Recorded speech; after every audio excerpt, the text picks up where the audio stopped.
안녕하십니까, 박정호입니다. 네, 이번 방송 한국정보통신에 대해서 이야기해 보도록 하겠습니다. 영상 하단에 좋아요 한 번씩 누르시고 이야기 시작해 보도록 하겠습니다.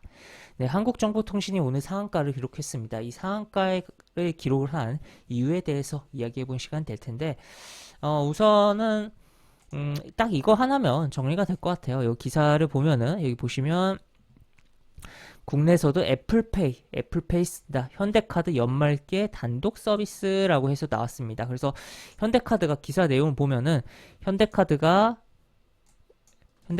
애플페이 측과 국내에 단독으로 서비스하기로 협의를 마치고 국내 벤사들과 세부적인 결제막 개발 논의를 하고 있다라고 이야기가 나와 있습니다. 그러면 이걸 보고 여러 가지 좀 생각을 해볼 수가 있겠죠. 첫 번째로는 현대카드가 애플페이를 단독으로 우리 시장에 끌어들여서 애플페이의 서비스를 진행을 하는 부분이다 보니까 아무래도 상장되어 있는 기업은 아니지만 현대카드가 카드사 중에 시장 점유율을 좀 더 이제, 그리고 현대카드 이미지에 약간 프리미엄 느낌이 좀 있는 측면이 있잖아요. 그런 부분을 챙겨가면서 브랜드 가치를 높이면서 시장 점유율을 좀 더 가져오겠구나, 끌어오겠구나를 좀 생각을 해볼 수가 있겠고, 그리고 두 번째는 가장 실질적으로 시장에 영향이 있었던 부분이죠. 현대카드는 국내 대형 벤사 3곳과 나이스 정보통신, 그 다음에 한국정보통신, 그리고 키스 정보통신과 함께 단독 결제에 따른 기술 협의를 진행하고 있다라고 내용이 나와 있습니다. 자, 그러면 하나, 둘, 셋 이렇게 세 종목 기본적으로 생각을 해볼 수가 있겠고, 얘는 상장되어 있지 않으니까 이렇게 생각을 해볼 수가 있겠죠. 그리고 기본적으로 애플페이라든지 애플 이슈가 나올 때마다 들썩거리는 한 종목도 같이 움직였다라고도 볼 수 있겠는데, 하여튼 일단 기사에 제대로 나와 있는 한국정보통신이 처음엔 대장은 아니었지만 결과적으로 대장으로서 상한가로 마무리를 한 하루였다라고 보시면 되겠습니다. 그래서 일단 보면은 움직인 종목, 일단은 이루원이 먼저 움직였어요. 이루원이 움직였고, 이루원이 이런 식으로 항상 애플 이슈 좀 나올 때마다 들썩들썩 하는 종목인데, 이렇게 보시면 이렇게 쭉 움직였다 미끄러졌죠. 그 다음에 한국정보통신이 상한가, 여기 보시면 1분봉으로 보면은 여기서 VI가 발동을 하고선 이제 그 다음 오히려 개파락을 출발하고 막혔다가 미끄러졌어요. 그 다음에 다시 한번 이렇게 움직인 흐름이었다라는 거 체크를 해볼 수 있겠고, 그 다음에 나이스 정보통신도 역시나 움직임이 나왔는데 좀 부진한 이렇게 흐름이 연출되면서 마무리가 된 상황이다라는 거 체크를 해볼 수가 있겠습니다. 그래서 오늘 상한가를 마감한 한국정보통신 위주로 좀 보면은 특별하게 분봉상 거래가 정말 없다가 이슈를 타고서 치고 치는 흐름이 연출되었던 부분이고, 거래량이 정말 차이가 굉장히 심한 흐름이었다라는 거 체크를 해볼 수가 있겠고, 일봉으로 넘어와서 봐도 캔들만 봐도 거래량이 평소 없구나라는 걸 느껴볼 수 있는 상황이던 가운데, 여기 보시면 하루에 몇천 주, 1만 주 이렇게 거래되다가 오늘 굉장히 큰 거래량을 발생시키면서 큰 양봉을 만들어냈습니다. 다만 워낙 거래가 없던 종목이 정말 극단적으로 큰 거래량을 일으키면서 장대 양봉을 보여줬을 때는 흐름이 딱히 깔끔하고 좋은 흐름이 나오지 않는 케이스도 상당해요. 그래서 앞으로의 흐름을 좀 지켜봐야 되는 측면이 있는데, 일단 어쨌든 오늘 상한가를 기록한 건 긍정적이다. 그리고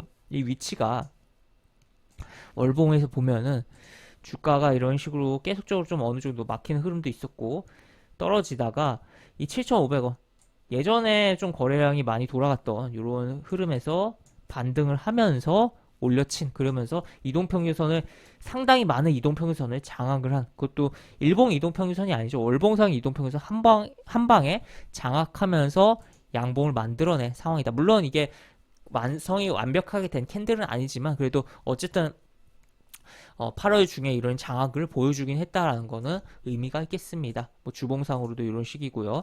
그래서 이 종목 같은 경우 일봉으로 보면 사실 보기가 많이 어렵기도 하고, 또 아까 이야기 드렸듯이 극단적으로 이런 케이스가 나오면 후에 흐름이 별로 좋지 못한 케이스도 있다라는 것을 좀 참고를 하되, 그러면 좀 보수적으로 보자라는 관점에서 오히려 이 일봉 말고 주봉에서 보면 좋을 것 같다. 주봉에서 요런 라인, 물론 주봉에서 이번 주에 흔들리는 거기 때문에 꼬리가 달리는 부분이죠. 꼬리가 달리는 부분이 되겠지만, 그래도 이러한 라인에 대해서 생각을 해보면서 어, 한번 이렇게 여기까지 밀렸다가 다시 한번 회복을 하는 그러한 흐름이 나오는지 라든지 아니면 차라리 다음 주 이게 어쨌든 이 이슈가 오늘 단발로 끝나는 이슈는 아니잖아요. 어쨌든 현대카드가 연말께 단독 서비스를 한다라는 거기 때문에 연말까지 이 기대감이 지속이 될 수가 있는 부분입니다. 그렇다면 어느 정도 적당히 이번 주에 마무리가 됐다고 가정을 했을 때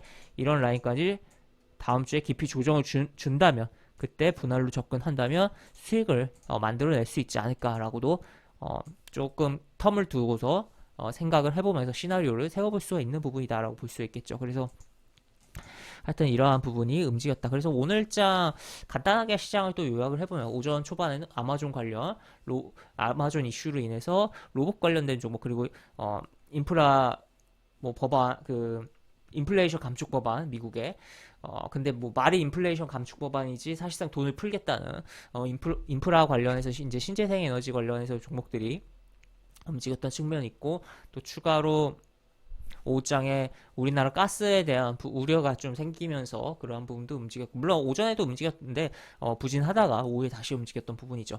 그리고 그 다음에 이제 애플페이가 움직였던 그래서 한 네 종류의 이제 테마가 오늘 돌아가면서 움직임이 있었고 굳건하게 좀 상한가를 마감한 종목은 한국정보통신이다라는 것도 체크를 해볼 수 있겠습니다. 물론 한국정보통신이 굉장히 단단한 테마로 움직였다라고 보기엔 조금 애매함이 있어요. 대신 신선한 테마이긴 하다. 그래서 계속적으로 생각을 해볼 여지는 있다라고도 생각을 해볼 수 있겠죠. 그래서 지금 시장이 굉장히 뭔가 순환이 빠르기도 하고 이러한 순환이 빠른 가운데서도 뭔가 좀 부족하게 움직이는 그런 부분들도 분명히 느껴지는 부분이 있었습니다. 오늘도 그렇고 최근에 그런 부분은 결국에는 이제 시장이 조금 이제 관망세도 있고 시장 참여자들이 그리고 시장 자체 전체의 거래가 줄어든 측면이 영향을 주지 않나라는 것도 생각을 해볼 수 있겠습니다. 그래서 장중에 올라가는 종목을 좀 잘못 잡을 경우에 굉장히 뭐 큰 손실을 하루에도 발생할 수 있기 때문에 좀 더 여유를 갖고 흐름을 좀 보면서 확인을 하고 접근하는 게 좋을 것 같다라는 것까지도 이야기를 드릴 수가 있겠습니다. 네, 이렇게 볼 수 있겠고 영상 하단에 보시면 설명과 댓글 부분에 동일한 링크가 들어갑니다. 이 링크 타고 들어오시면 제가 운영하는 무료 카톡방으로 입장을 할 수 있고 입장하시면 여러 가지 장주 시황 관련 코멘트, 속보 관련된 부분 여러 가지 부분들 올려드린 부분이 있으니까 이 부분 참고해 보시면 주식하시는데 많은 도움이 되지 않을까 싶습니다. 이상 박정호였습니다. 네, 감사합니다.